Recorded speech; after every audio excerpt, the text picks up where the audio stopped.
Most people spend their entire lives working hard for money, yet they never seem to accumulate the wealth they desire. They wake up early, stay late at the office, sacrifice time with loved ones, and pour every ounce of energy into their careers. But despite all this effort, financial abundance remains frustratingly out of reach. Bob Proctor discovered that this isn't a problem of effort or intelligence, it's a problem of programming. The subconscious mind, which controls 96% of our daily behaviors and decisions, has been conditioned to repel money rather than attract it. For decades, Bob Proctor studied the mysterious relationship between the human mind and financial success. He worked alongside some of the wealthiest individuals on the planet and noticed a peculiar pattern. The rich didn't work harder than everyone else, nor were they necessarily more talented or educated. What separated them from the masses was something far more subtle and powerful. They had programmed their subconscious minds to expect wealth, to feel comfortable with abundance, and to automatically take actions that led to financial growth. Meanwhile, the majority of people, no matter how desperately they wanted money, had subconscious programming that sabotaged every attempt at prosperity. Bob Proctor often shared a startling truth. A person could consciously want wealth with every fiber of their being, but if their subconscious mind associates money with danger, guilt, or unworthiness, they will unconsciously destroy every opportunity that comes their way. They'll make poor investments, undercharge for their services, avoid asking for raises, or find ways to spend money as quickly as it arrives. This isn't lack of discipline, it's the subconscious mind running its pre-installed program. The breakthrough came when Bob Proctor realized that the subconscious mind can be reprogrammed. Just as it was conditioned to reject wealth, it can be reconditioned to attract it. This isn't about positive thinking or wishful hoping, it's about understanding the precise mechanics of how the subconscious operates and using specific techniques to overwrite limiting programs with empowering ones. What follows are the exact methods Bob Proctor taught for reprogramming the subconscious mind for money. These aren't theories or philosophies, they're practical techniques that have created millionaires and transformed the financial lives of thousands. The question isn't whether these methods work. The question is whether someone is willing to apply them with consistency and conviction. Bob Proctor spent over 50 years studying the science of success and wealth creation. He worked directly with Earl Nightingale, one of the pioneers of personal development, and dedicated his life to understanding why some people effortlessly attract money while others struggle in perpetual scarcity. His research led him to a profound conclusion.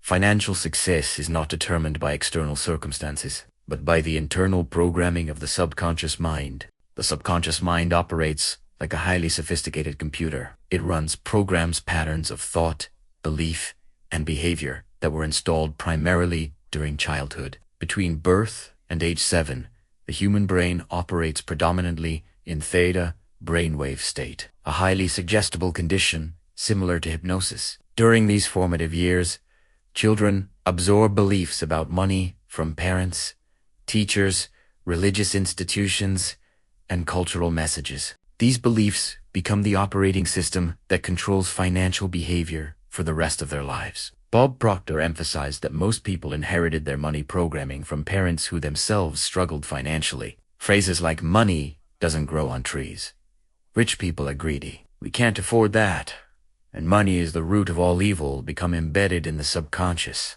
Even well-meaning parents who wanted better for their children often transmitted programs of limitation, unworthiness, and fear around money. These programs continue running in the background, silently directing financial decisions decades later. The conscious mind of thinking, reasoning part represents only about 4% of mental activity. It's the part that sets goals, makes plans, and declares intentions. The subconscious mind, comprising the other 96%, is far more powerful. It controls habits, emotions, automatic behaviors, and the body's autonomic functions. When there's conflict between conscious desire and subconscious programming, the subconscious always wins. This is why someone can consciously want wealth, but subconsciously push it away. Bob Proctor's methods for reprogramming the subconscious are based on repetition, emotion, and visualization, the same mechanisms that installed the original programming.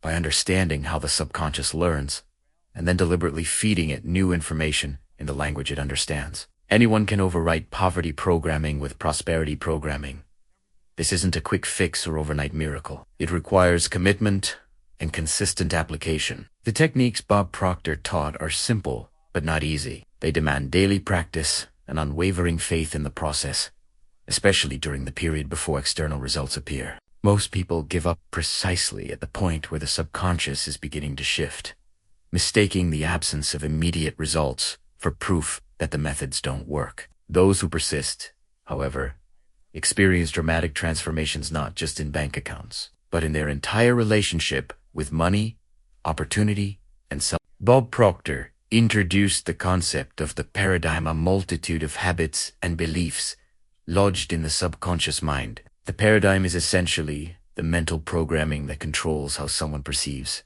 reality and what actions they take automatically. It's the lens through which every experience is filtered and interpreted. For most people, the paradigm around money was established without their conscious consent or awareness. The paradigm determines what seems possible or impossible, what feels comfortable or uncomfortable, and what actions feel natural or foreign. Someone with a poverty paradigm might see business opportunities everywhere but feel paralyzed when it comes to acting on them. They might feel anxious when their bank account grows beyond a certain amount, or guilty when spending money on themselves. These reactions aren't character flaws, they're the paradigm maintaining its established patterns. Bob Proctor explained that the paradigm is formed through repetitive input. When a child hears we can't afford that hundreds or thousands of times, it creates a neural pathway, a mental highway, that becomes the automatic route for thinking about money. Every repetition strengthens this pathway, making it increasingly dominant. By adulthood, these pathways are so well established that they operate completely below conscious awareness.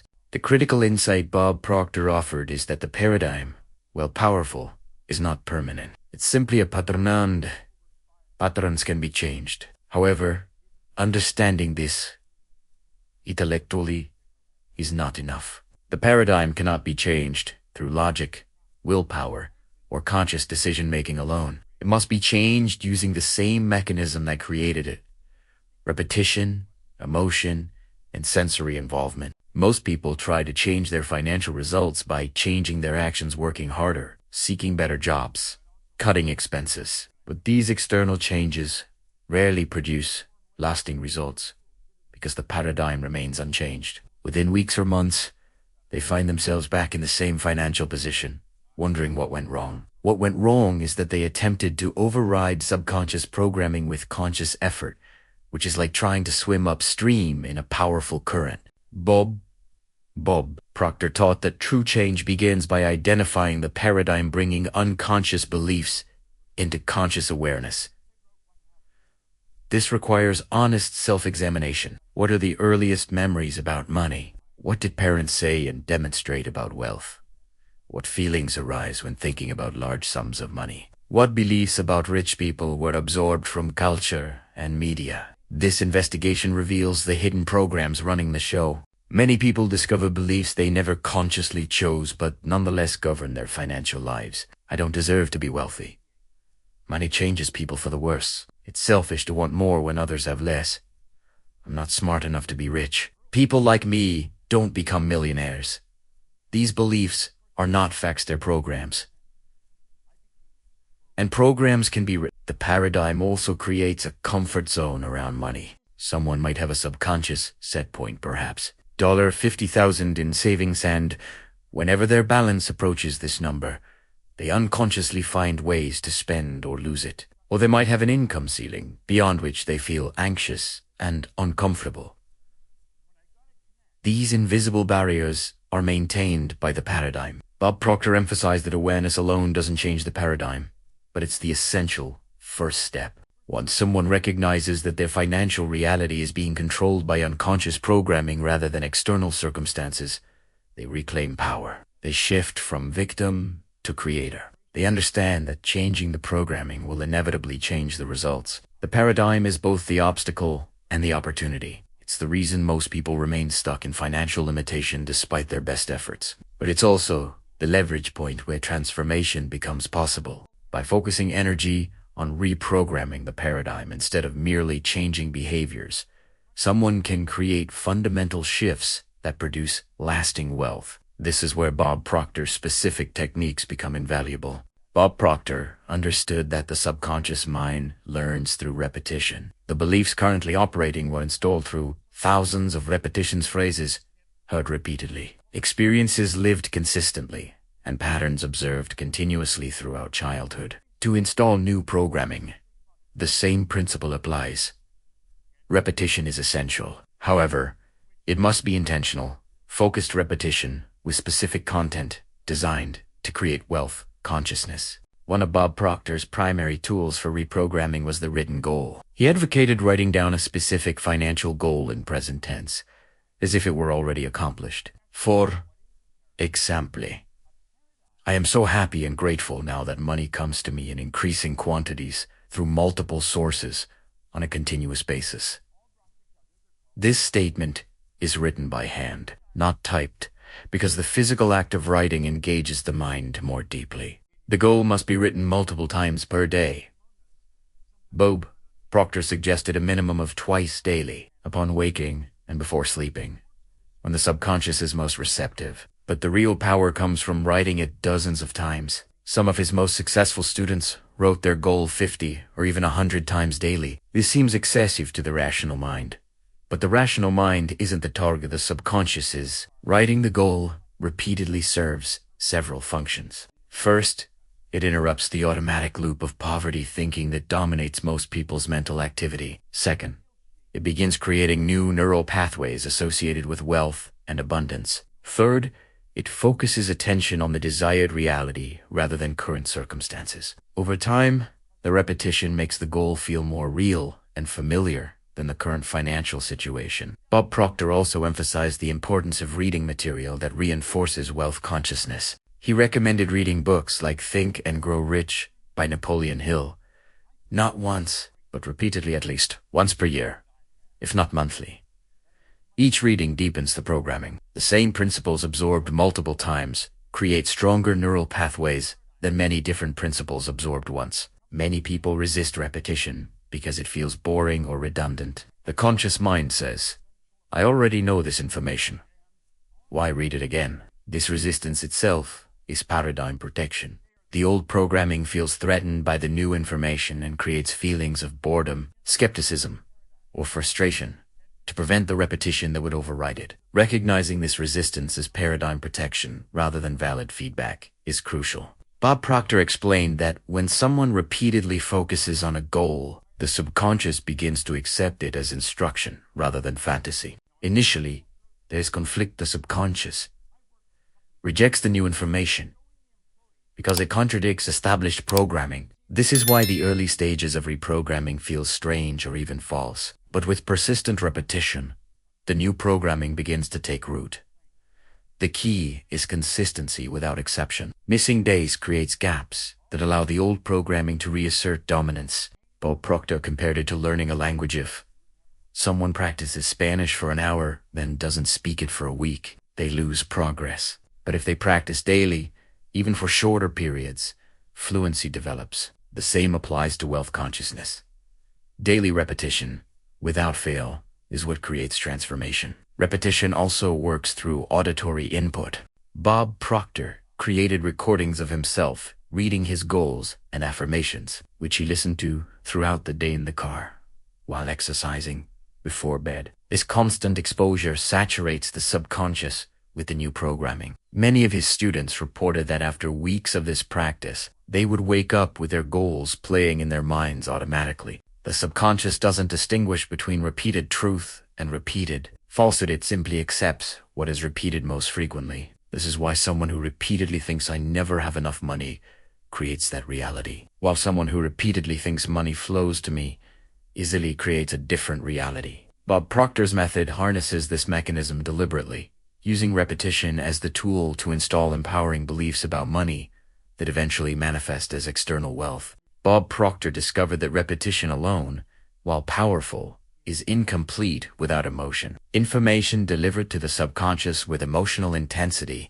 is absorbed far more deeply than information delivered neutrally. This is why traumatic events create instant, lasting programming. To the emotional charge imprints the experience deeply into the subconscious. The same principle can be used constructively to program wealth consciousness. When writing or speaking financial goals, Bob Proctor taught that feeling the emotion of already having achieved them is essential. It's not enough to mechanically write "I am wealthy" 50 times. Each repetition should be accompanied by the feeling of gratitude, excitement, joy, and pride that would naturally arise from actually experiencing that wealth. This emotional involvement signals to the subconscious that the goal is important and real. Many people struggle with generating authentic emotion for goals not yet achieved.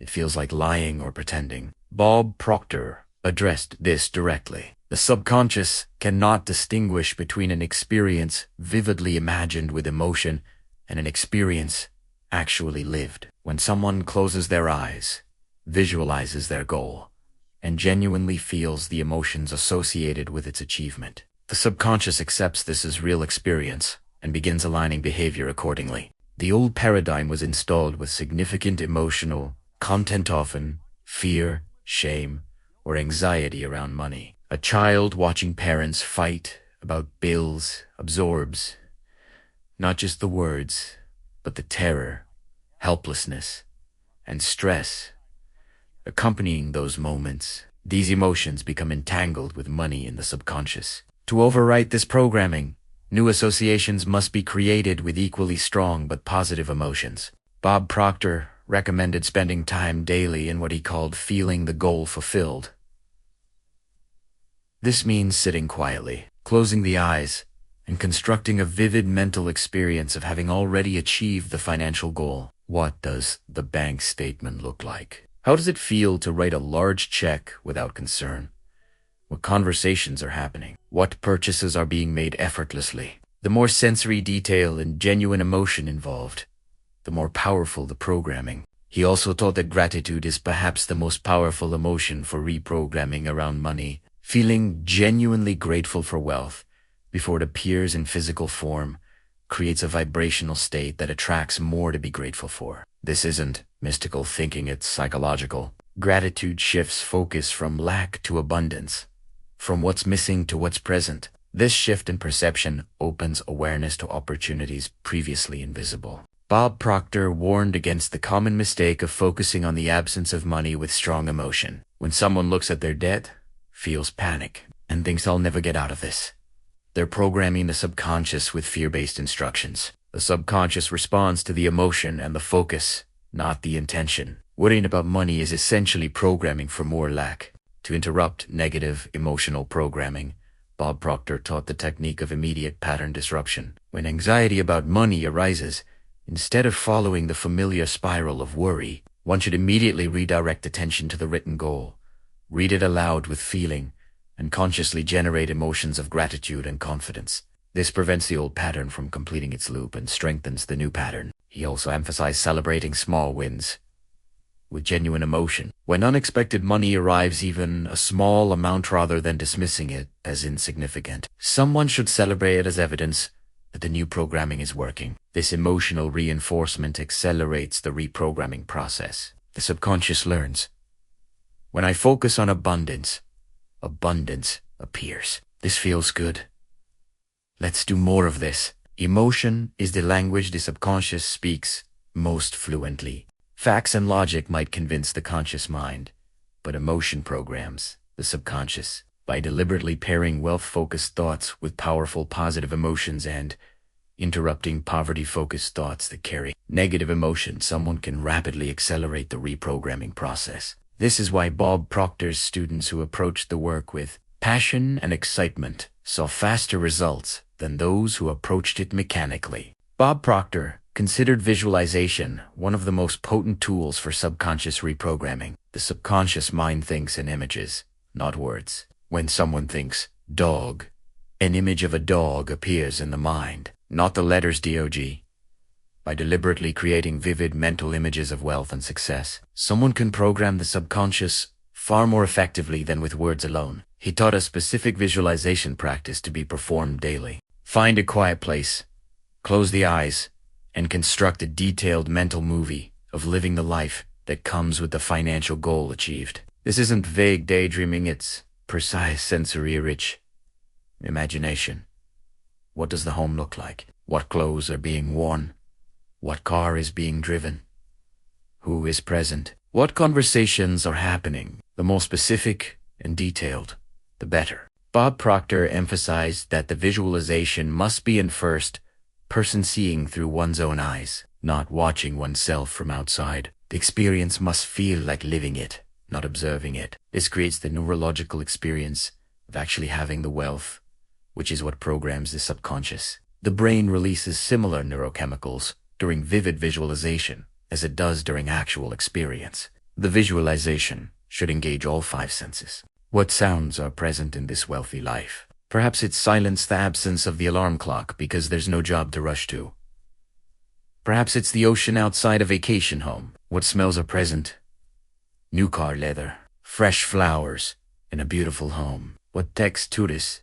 The feel of high-quality clothing, the smoothness of a luxury car steering wheel. Engaging all senses makes the visualization more real to the subconscious. Bob Proctor recommended visualizing the same scene consistently for at least 30 days before changing it. Repetition of the same mental movie strengthens the programming. Many people make the mistake of visualizing different scenarios each day, which dilutes the effect. The subconscious needs repeated exposure to the same images to accept them as the new reality it should be creating. He also taught the importance of visualizing not just the end result, but also the process. Someone seeking to build a business should visualize not just the wealth, but also themselves confidently making sales calls, delivering exceptional value, solving problems creatively, and serving customers joyfully. This programs the subconscious with the behaviors that will actually produce the wealth, not just the desire for wealth. Many successful people Bob Proctor worked with created physical vision boards, collages of images representing their goals. While vision boards are useful, he emphasized that the real power comes from spending time daily, actually visualizing with eyes closed, feeling the emotions, and making it real in the mind. The vision board serves as a trigger and reminder, but the internal visualization practice is where the programming happens. Bob Proctor explained that the subconscious is goal-seeking. When provided with a clear, emotionally charged image of a target, it automatically begins noticing opportunities, ideas, and resources that lead toward that target. This isn't magic, it's the reticular activating system in the brain, which filters information based on what's deemed important. Visualization tells the brain what's important. He warned against visualizing from a place of lack or desperation. If someone visualizes wealth while feeling their current poverty intensely, the dominant signal to the subconscious is poverty, not wealth. The visualization must be done from a state of faith and expectation, as though the wealth is already guaranteed and is simply making its way into physical manifestation. This requires practice and emotional discipline. Consistency is again crucial. Bob Proctor recommended visualizing at least twice, daily, morning and night, for a minimum of 10 to 15 minutes each session. Many of his most successful students visualized multiple times throughout the day, using idle moments waiting in line, sitting in traffic to mentally rehearse their wealthy life. Over time, the visualized reality becomes more familiar and comfortable to the subconscious than the current reality, and external circumstances begin shifting to match the internal imagery. Bob Proctor taught that most people use affirmations incorrectly, which is why they fail to produce results. Simply repeating, "I am rich," while the subconscious screams, "No, you're not," creates internal conflict rather than transformation. Effective affirmations must be crafted carefully to bypass the conscious mind's resistance and speak directly to the subconscious in language it accepts. He advocated for affirmations stated in present tense with gratitude, instead of, "I will be wealthy," which places wealth perpetually in the future. The affirmation should be, "I am so happy and grateful now that money comes to me in increasing quantities through multiple sources on a continuous basis." The affirmation must feel believable enough to the conscious mind that it doesn't trigger immediate rejection, yet expansive enough to represent real change. For someone currently earning $50,000 annually, affirming "I am a billionaire" will likely trigger too much subconscious resistance. But affirming "I am earning $100,000 annually" might feel achievable enough to accept. As that becomes reality, the affirmation can expand further. Now, that is powerful. because it generates positive emotion while making a present tense statement. Bob Proctor also emphasized affirmations should focus on what is wanted, not what is unwanted. The subconscious doesn't process negatives effectively. Affirming, "I am not in debt," keeps focus on debt. "I am financially free and abundant" directs focus toward the desired state. The subconscious moves toward whatever receives attention, positive or negative though. Attention must be deliberately placed on wealth, not lack. He taught the importance of writing affirmations by hand daily. The physical act of writing engages different neural pathways than speaking or thinking. Writing by hand, especially in cursive, requires focus and coordination that deepens the programming. Bob Proctor himself wrote his primary affirmation dozens of times daily for years, even after achieving great wealth. To maintain and expand his prosperity consciousness, affirmations must be spoken aloud with conviction and emotion. Bob Proctor would stand before a mirror, look himself in the eyes, and declare his affirmations with passion and certainty. This felt uncomfortable. Initially, the paradigm resists.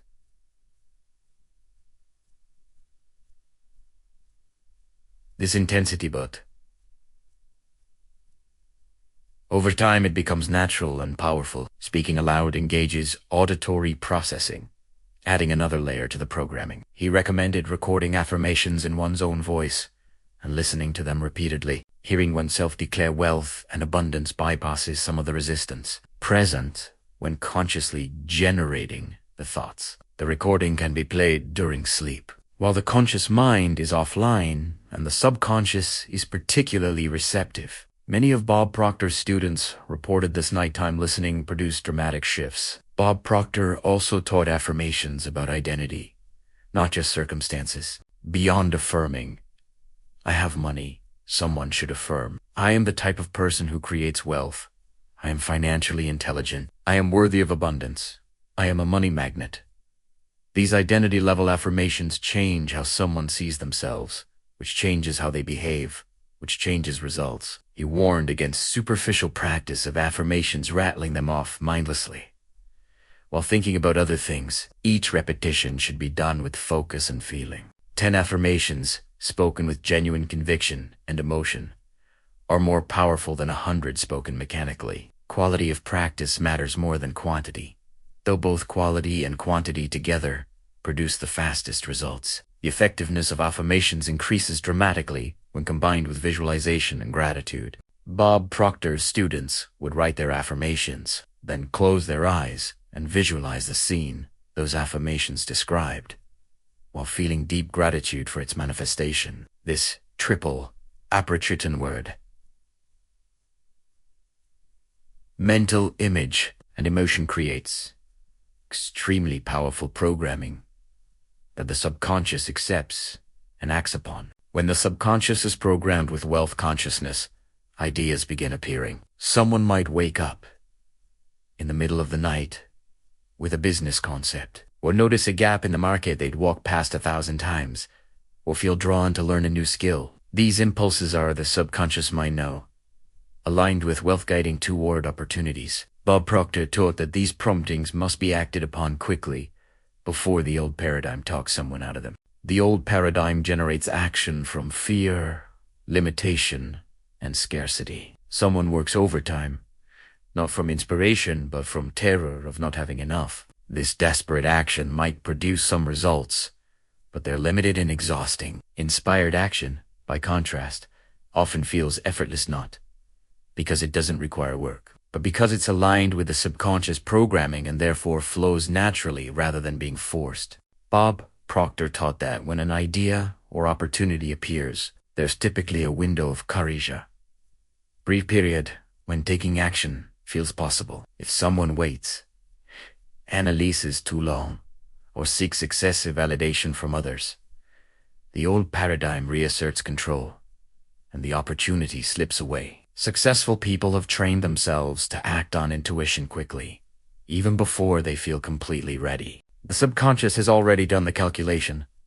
The conscious mind just needs to trust and move. He also emphasized the importance of small, consistent actions aligned with the new programming. Someone doesn't need to quit their job tomorrow or make dramatic changes, but they might start reading books on investing, having conversations with successful people, researching business ideas, or upgrading how they dress and present themselves. These small actions signal to the subconscious that the new programming is being taken seriously. Bob Proctor noticed that as people reprogram their subconscious, they naturally begin associating with different people. Friends who constantly complain about money become less appealing. Conversations about opportunity and growth become more attractive. This isn't about abandoning people, but about recognizing that the old programming is often reinforced by environment and relationships. Upgrading associations is part of taking inspired action. Financial education becomes essential. Bob Proctor himself studied wealthy people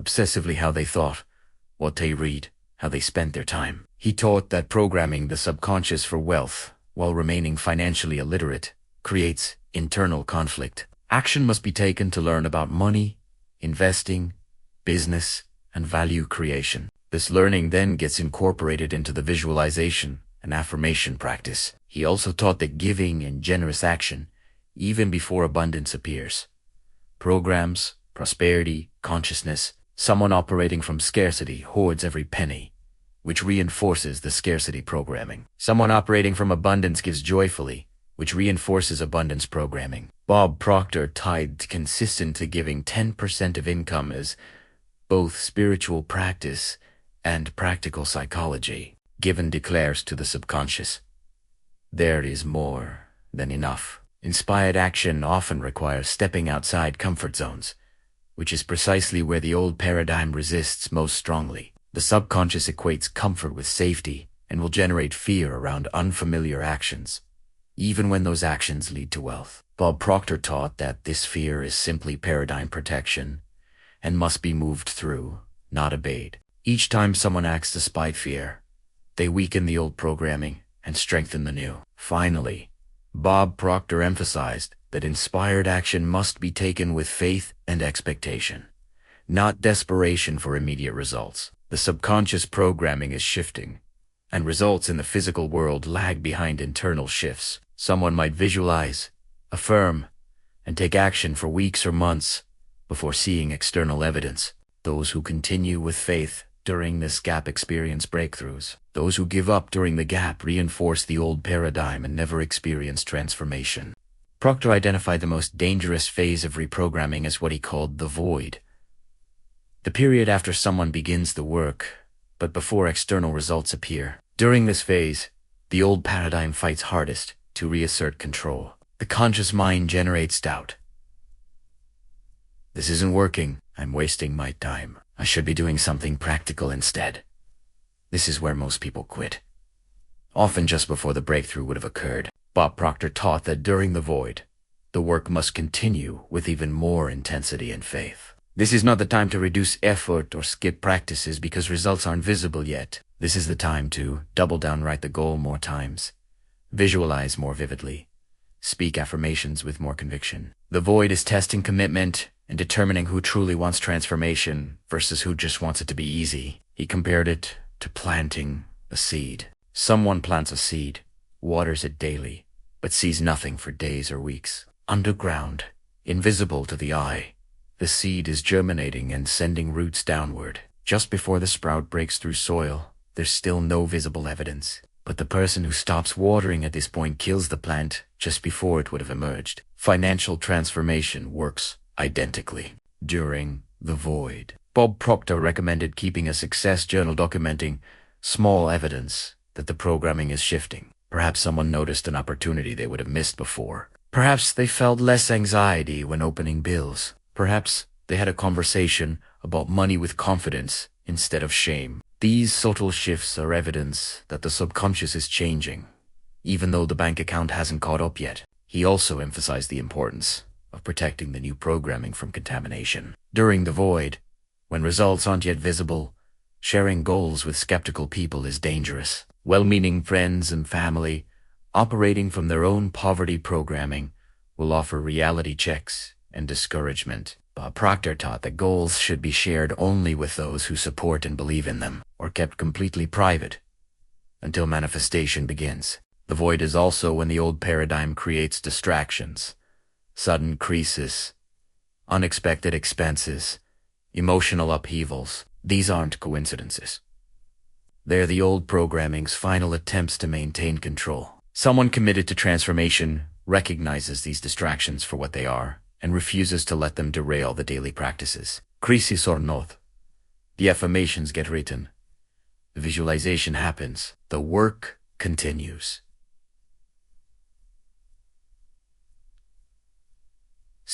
Bob Proctor himself experienced the void when he first began applying these principles. He was deeply in debt, working a job he hated, with no evidence that his visualization and affirmation practice was working. For months, nothing changed externally, but he persisted because he understood the principle.